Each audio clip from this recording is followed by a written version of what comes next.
Bismillahirrahmanirrahim. Assalamu alaikum. This is class for Principles of Accounting Business Economics.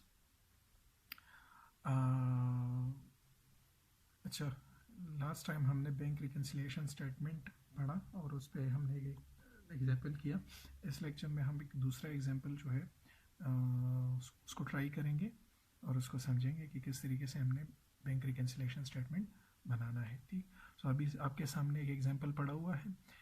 इस example को भी हम उसी तरीके से करेंगे कि हर एक एंट्री के साथ हम एक हेडिंग जो है या एक आप कह सकते हैं कि एक हिंट लिखेंगे कि हमें बैंक रिकन्सिलिएशन बनाने में आसानी हो.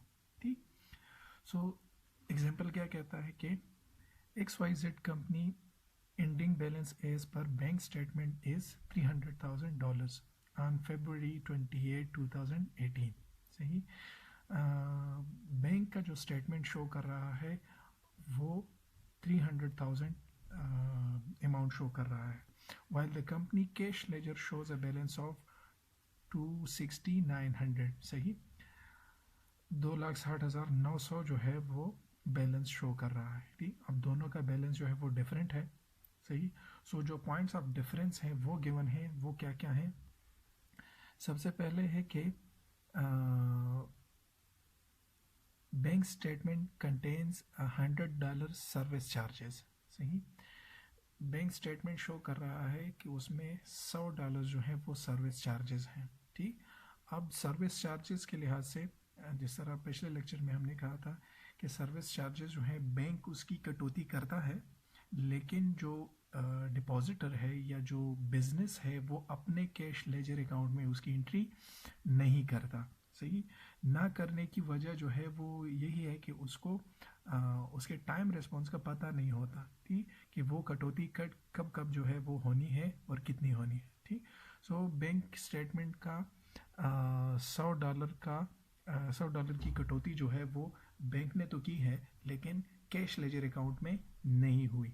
ठीक, सो जब कैश लेजर अकाउंट में नहीं होगी इसका मतलब कि बैंक का बैलेंस जो है वो $100 ज़्यादा है और $100 कम है, जबकि कैश लेजर अकाउंट हमारा जो है वो $100 ज़्यादा शो कर रहा है. ठीक, सो इसको रिकन्साइल करने के लिए क्या करना होगा कि ये $100 जो है हमने माइनस करने हैं. कहाँ से माइनस करने हैं? ये हमने माइनस करने हैं.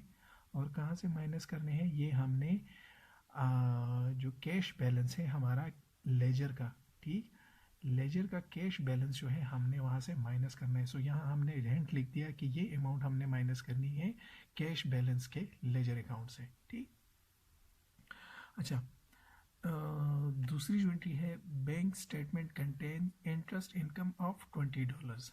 सो जिस तरह पहले एग्जांपल में हमने कहा था कि जब हम बैंक में पैसे रखते हैं, सपोज वो सेविंग अकाउंट है, सो सेविंग अकाउंट इंटरेस्ट अर्न करता है और इंटरेस्ट जब वो अर्न करता है सो ऑटोमेटिकली वो आपके बैंक अकाउंट में ट्रांसफ़र हो जाता है. और हर दफ़ा बैंक की तरफ से आपको फ़ोन नहीं आता कि आपके अकाउंट में इतने जो है इंटरेस्ट के पैसे जमा हो गए हैं. सो ऑटोमेटिकली ट्रांसफ़र हो जाते हैं, लेकिन आप अपने अकाउंट में उसकी एडजस्टमेंट नहीं करते. सही, सो इसकी वजह से बैंक स्टेटमेंट जो है वो $20 ज़्यादा शो करेगा और आपका कैश लेजर $20 कम शो करेगा. सही, सो इसके लिए हमने क्या करना है? इसलिए ये करना है कि ये $20 जो है हमने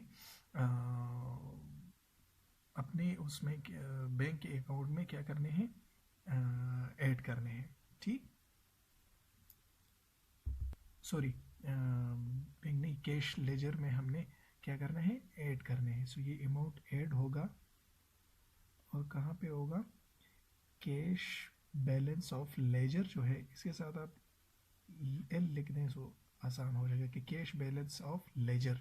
ठीक, क्योंकि ये वो अमाउंट है जो बैंक ने तो एक हमारे अकाउंट में ऐड कर दिया लेकिन हमने अपने कैश लेजर में इसको ऐड नहीं किया, लिहाजा ये अमाउंट हमने ऐड करना है. ठीक, अच्छा, तीसरी जो एंट्री है XYZ issued cheque of 50,000 that have not yet cleared the bank. मतलब हमने 50,000 का चेक जो है वो इशू कर दिया है जो कि बैंक से क्लियर नहीं हुआ. ठीक, ऐसे चेक्स जो हम इशू कर देते हैं, जिसकी पेमेंट हम करते हैं लेकिन वो बैंक से क्लियर नहीं होता, उस टाइप ऑफ उस चेक को हम क्या कहते हैं, उसको हम आउटस्टैंडिंग चेक्स कहते हैं। ठीक, सपोज़ ये हम 28 फरवरी के लिए बनाते हैं, जो कि 28 फरवरी पे नॉर्मली मंथ एंड होता है। ठीक, जो 50,000 का चेक है ये आपने किसी को पेमेंट करनी थी। ठीक, सपोज़ आपने जो है कुछ परचेजेस की हैं और उस परचेजेस की बिहाफ पे आपने जिस पार्टी से परचेजेस की हैं उस पार्टी को आपने $50,000 जो है वो पेमेंट करनी थी। ठीक, सो उस $50,000 का आपने चेक बनाया और ये चेक बनाया 27 फरवरी को बनाया। ठीक, 27 फरवरी को बनाया और बैंक को भेज दिया। अब ये चेक क्लियर होने में 1-2 दिन लगेंगे। ठीक, सो जिस दिन आपने चेक बनाया उस दिन ही आपने अपने कैश लेजर से तो ये अमाउंट माइनस कर दिया। ठीक, लेकिन फ़िलहाल ये चेक बैंक से क्लियर नहीं हुआ, 28 फरवरी आ गई, बैंक स्टेटमेंट बन गया और उसमें ये $50,000 जो है ये माइनस आपके अकाउंट से माइनस नहीं हुए, मतलब ये पेमेंट आपके अकाउंट से नहीं हुई। ठीक, सो इसके इफ़ेक्ट को रिकनसाइल करने के लिए क्या करना होगा कि आपने अपने अकाउंट से तो माइनस कर दिए और पेमेंट आपने कर दी थी, लेकिन बैंक ने फ़िलहाल अपने अकाउंट से माइनस नहीं किया, लिहाजा ये अमाउंट जो है ये आप डिडक्ट करेंगे या माइनस करेंगे। कहाँ से माइनस करेंगे? बैंक के बैलेंस से। ठीक, बैंक के बैलेंस से जो है आपने ये अमाउंट माइनस करनी है। सही। अच्छा, नेक्स्ट जो एंट्री है, XYZ deposited 20,000 but this didn't appear on the bank statement. सही।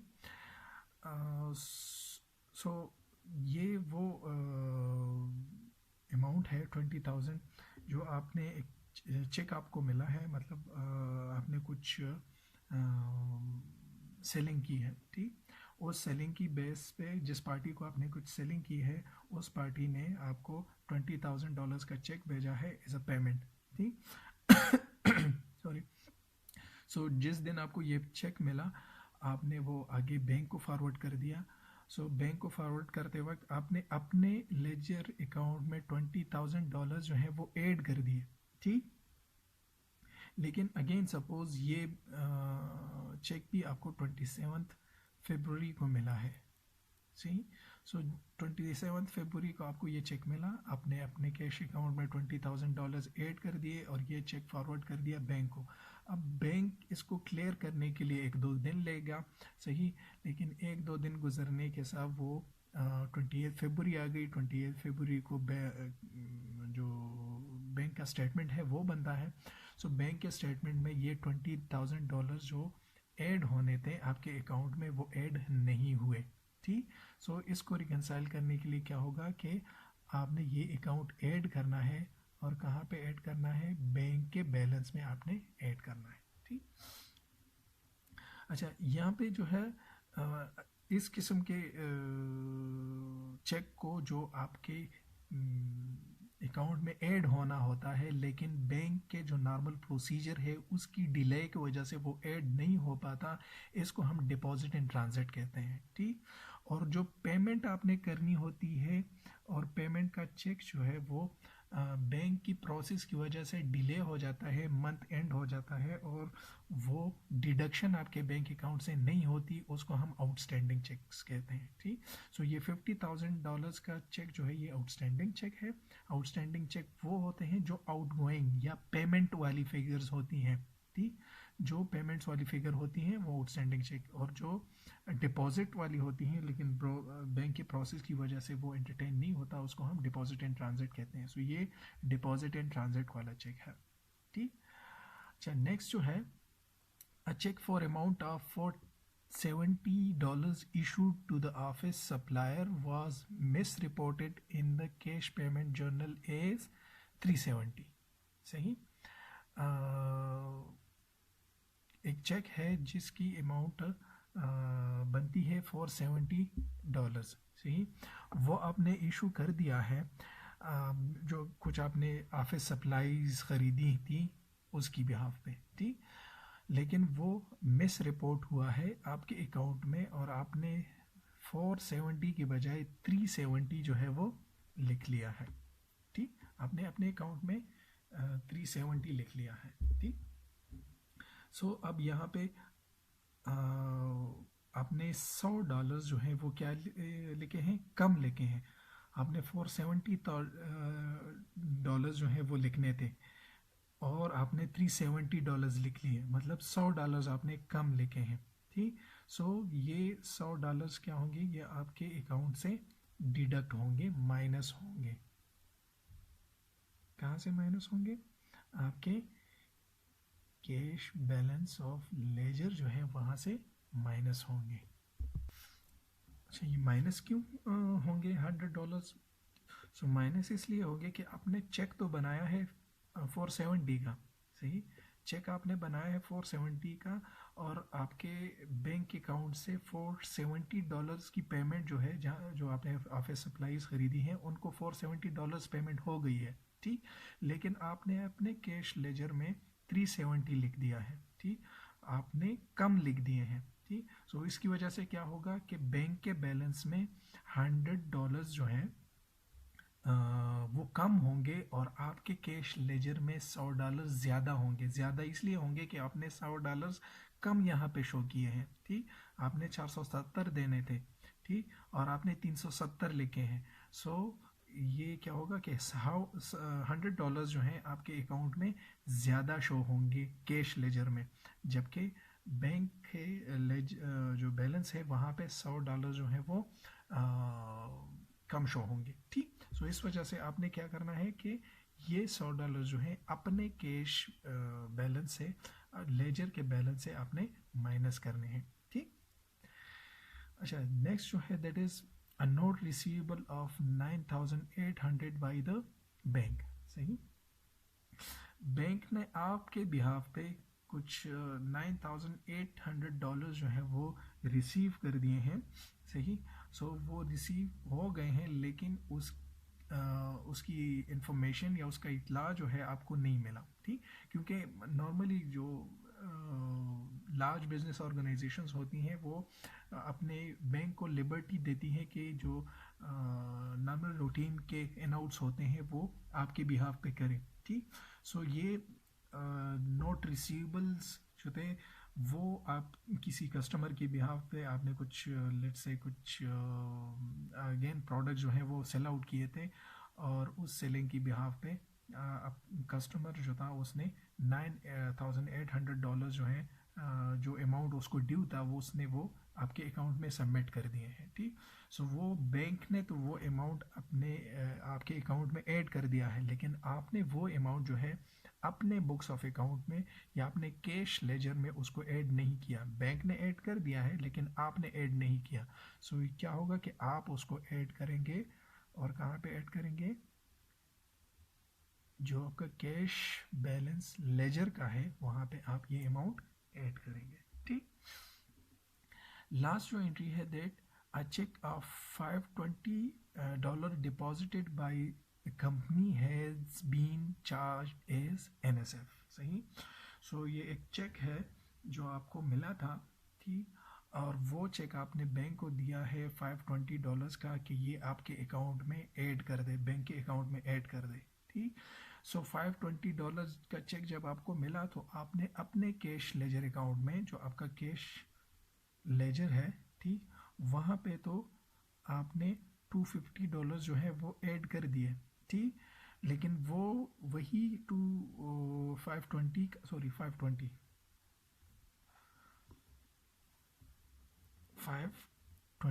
सही, सो वही $520 का चेक जो बैंक को पहुंचा, और बैंक ने देखा कि जिस पार्टी से ये चेक आया है उस पार्टी के बैंक में अकाउंट में एक्चुअली पैसे ही नहीं है। ठीक, सो वो चेक क्या हो जाएगा, वो बाउंस हो जाएगा और आपके बैंक में वो पैसे आपके अकाउंट में ऐड नहीं होंगे। सो आपने कैश लेजर में ऐड कर दिए और बैंक में वो ऐड नहीं हुए। ठीक, सो ऐड नहीं हुए, इसके लिए क्या करना होगा कि ये अमाउंट यहाँ से दोबारा क्या करनी होगी, माइनस करनी होगी। सो ये अमाउंट हम माइनस कर देंगे, और कहाँ से माइनस करेंगे, ये हम माइनस करेंगे कैश बैलेंस ऑफ लेजर जो है वहाँ से माइनस कर देंगे। ठीक, सो ये तरीका अपनाएं कि आप जो है हिंट्स लिखें। अब इन हिंट्स की मदद से अब हम क्या करेंगे, जो बैंक रिकन्सिलिएशन स्टेटमेंट है उसको बनाने की कोशिश करेंगे। अच्छा, सो बैंक रिकन्सिलिएशन स्टेटमेंट का वही फॉर्मेट, सबसे पहले आपने कंपनी का नाम, बैंक रिकन्सिलिएशन स्टेटमेंट और किस मंथ एंड पे आप बना रहे हैं, सो मंथ एंड डेट February 28, 2018। ठीक, अगेन स्टार्ट आपने कहाँ से लेना है, जिस तरह पहले मैंने बताया, आपने बैंक के बैलेंस से स्टार्ट लेना है। ठीक, बैंक के बैलेंस से स्टार्ट लेना है और उसके साथ फिर वो एडजस्टमेंट एडिशंस की शक्ल में और डिडक्शन की शक्ल में आपने करनी है। सो स्टार्ट में जो क्वेश्चन हमें बताता है कि बैंक के बैलेंस में कितना अमाउंट था, $300,000 जो है बैंक के अकाउंट में बैलेंस था। So balance as per bank statement on February 28, 2018 that is 300,000। ठीक, अब इसके साथ आपने एडिशंस जो हैं वो करनी है। ठीक, सो हैंड्स ऑलरेडी हमने लिखी हुई हैं कि एडिशंस कहाँ कहाँ पे होनी है। सो ये एडिशन लेजर की है, बैंक की नहीं है। ये बैंक की है लेकिन माइनस है।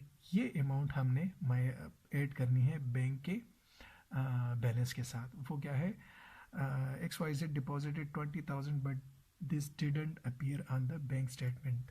सही, ये वो जो डिपॉजिट इन ट्रांजिट है, सही, कि किसी ने आपको चेक भेजा हुआ था पैसों का और वो आपने बैंक को फॉरवर्ड कर दिया, लेकिन बैंक के नॉर्मल प्रोसीजर्स की वजह से उसमें डिले हुआ। आपने अपने कैश लेजर में उसको ऐड किया है लेकिन बैंक ने उसको ऐड नहीं किया, लिहाजा ये अमाउंट हम बैंक के अकाउंट में या बैंक का जो बैलेंस है उसके साथ ऐड करेंगे। सो हम यहाँ पे लिख देंगे deposit in transit, deposit in transit. ठीक, कितना अमाउंट है, $20,000।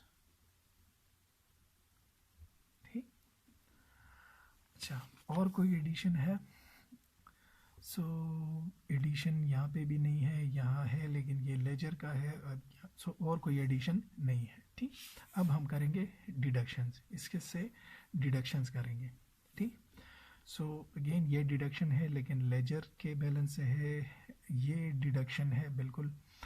ये डिडक्शन क्या है, XYZ issued a cheque of 50,000 that have not yet clear by the bank. आपने किसी को पेमेंट करनी थी $50,000 की, लेकिन बैंक ने फ़िलहाल वो चेक क्लियर नहीं किया। ठीक, सो हमने ये अमाउंट जो कि आपने अपने लेजर से तो माइनस कर दिया लेकिन बैंक ने फ़िलहाल वो क्लियर नहीं किया, मतलब बैंक के बैलेंस से फ़िलहाल ये माइनस नहीं हुआ। सो आप ये 50,000 जो है बैंक के बैलेंस से माइनस कर देंगे। ठीक, सो हम लिख देंगे, और इन किस्म के चेक्स को क्या कहते हैं, इनको आउटस्टैंडिंग चेक्स कहते हैं। सो हम लिख देंगे आउटस्टैंडिंग चेक्स।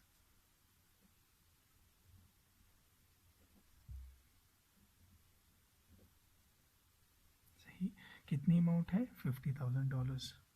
लिख देंगे $50,000, माइनस की अमाउंट है, सो इसको हम ब्रैकेट में बंद कर देंगे। ठीक, अच्छा, और कोई माइनस करने की चीज़ है, सो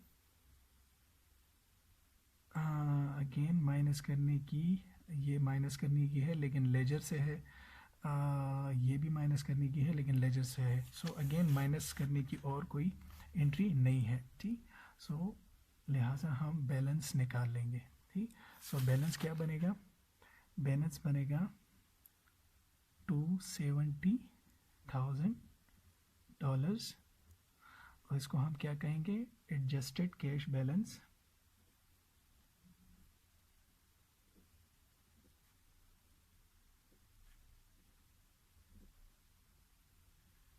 एज पर बैंक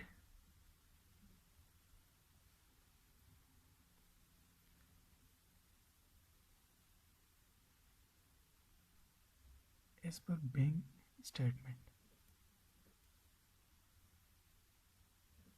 ठीक, अच्छा, सो ये एक पार्ट हो गया यहाँ तक। अब हमने जो कैश लेजर है उसकी एडजस्टमेंट जो है वो करनी है। सो सबसे पहले कैश लेजर का बैलेंस जो है वो लिखना है। So the company cash ledger shows a balance of $26900। सही, तो आप लिख दें बैलेंस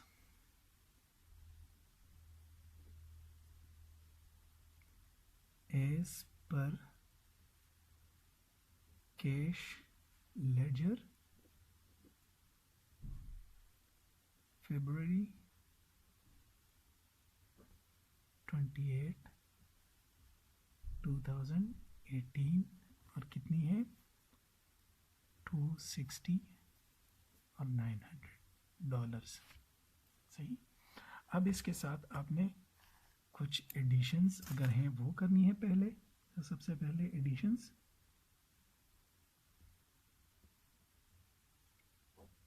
सो एडिशंस जो हैंड्स में हमने लिखी है वहाँ से हमें मदद मिलेगी।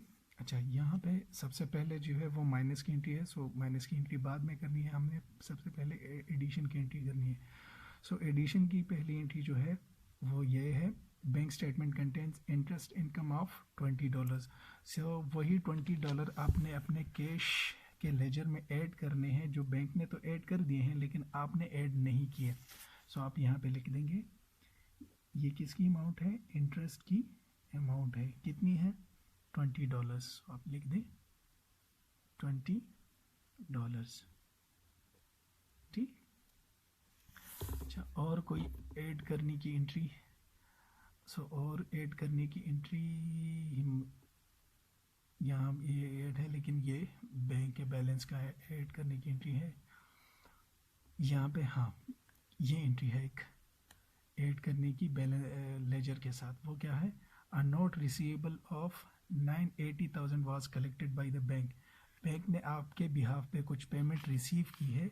सो जब बैंक ने रिसीव की है मतलब बैंक के अकाउंट में तो ऐड हुआ है लेकिन आपके कैश लेजर में ऐड नहीं हुआ, लिहाजा ये अमाउंट आप अपने कैश लेजर में ऐड कर देंगे और क्या लिख देंगे, नॉट रिसीवेबल।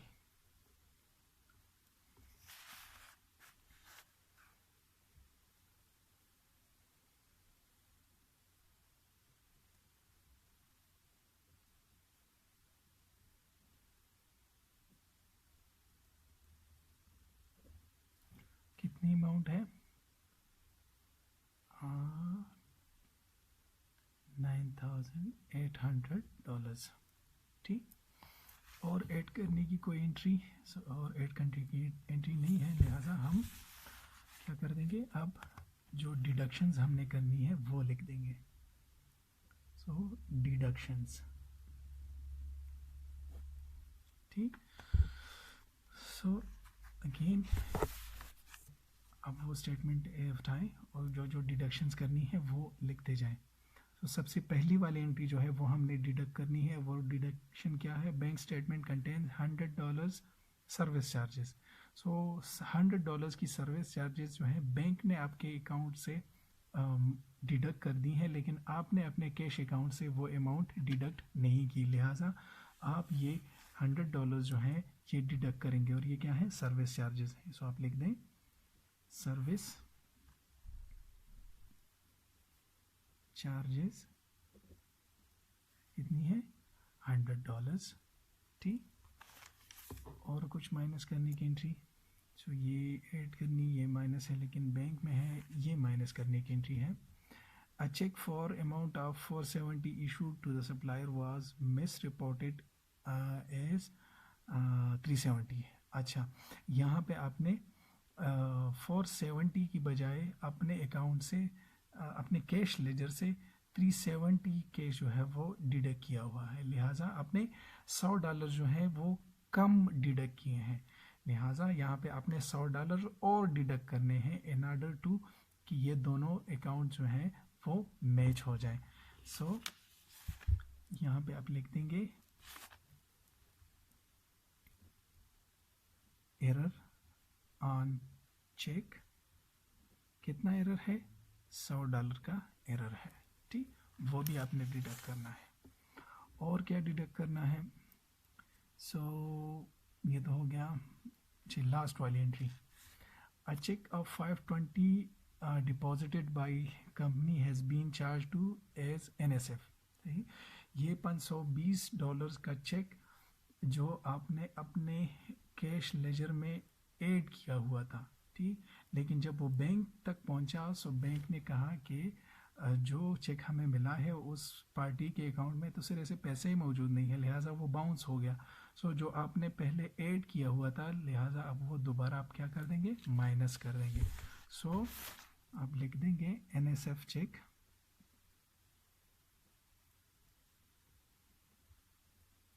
और कितनी अमाउंट है उसकी, $520। तो ये टोटल कितना हुआ, ये टोटल हुआ $720। $720 आपने माइनस करने हैं। इसके बाद आपने बैलेंस निकालना है और यहाँ पे लिख देंगे adjusted balance as per cash ledger, और वो कितना हो जाएगा, $270,000। सो अब देखें कि अकाउंट जो है वो क्या हो गए, रिकनसाइल हो गए, ठीक। बैंक के अकाउंट में भी वही सेम बैलेंस और आपके कैश लेजर में भी वही सेम बैलेंस जो है वो आ गया, ठीक। अब इसका दूसरा पार्ट क्या करना है, आपने वही जो जनरल एंट्रीज़ हैं वो करनी है। और जनरल एंट्रीज़ के मुतालिक जिस तरह पहले मैंने बताया कि जनरल एंट्रीज़ आपने सिर्फ जो कैश लेजर में होने वाली एडजस्टमेंट है वही करनी है। दूसरी बात कि दो ही लेजर एंट्रीज़ होंगी, एक आप इंक्रीज़ वाला इफेक्ट शो करेंगे जो एडिशन की वजह से आपके कैश में इंक्रीज़ हुआ है, जो इंटरेस्ट की अमाउंट आपने नहीं लिखी लेकिन आपके बैंक अकाउंट में ऐड हुई थी, और जो नोट रिसीवेबल आपके बैंक अकाउंट में ऐड हुए लेकिन आपको पता नहीं था। सो इन दोनों की वजह से आपका कैश इंक्रीज़ हुआ है।